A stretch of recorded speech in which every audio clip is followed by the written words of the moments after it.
मेरे टेक्नीशियन भाइयों, आपको एक चीज़ दिखानी है।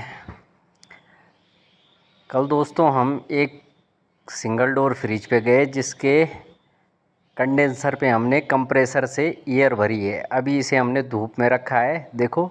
और इस पे आप प्रेशर देखो, हमने प्रेशर डाला है इस पे 220 और एक डंडी 2 PSI की होती है तो 224 PSI आप देख सकते हैं।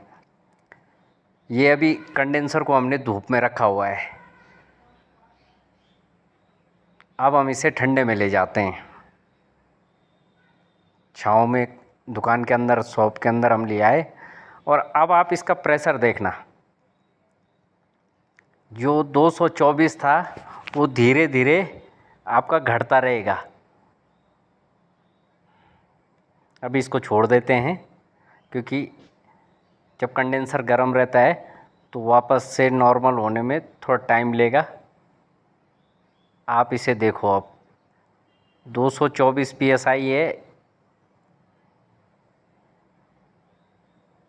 आप इसे देखते रहना और ये आप खुद भी कर सकते हैं।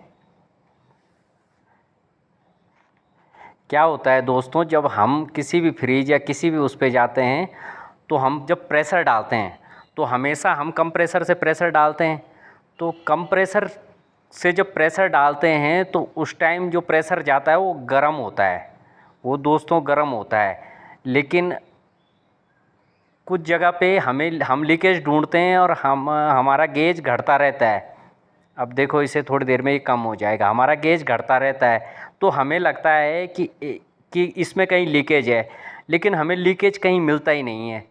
मतलब हमें सिस्टम में कहीं लीकेज नहीं मिलता है, लेकिन फिर भी हमारा मतलब 2 PSI की एक डंडी होती है, 2-3 डंडियाँ घट जाती है, यानी कि 5-6 PSI घट जाता है।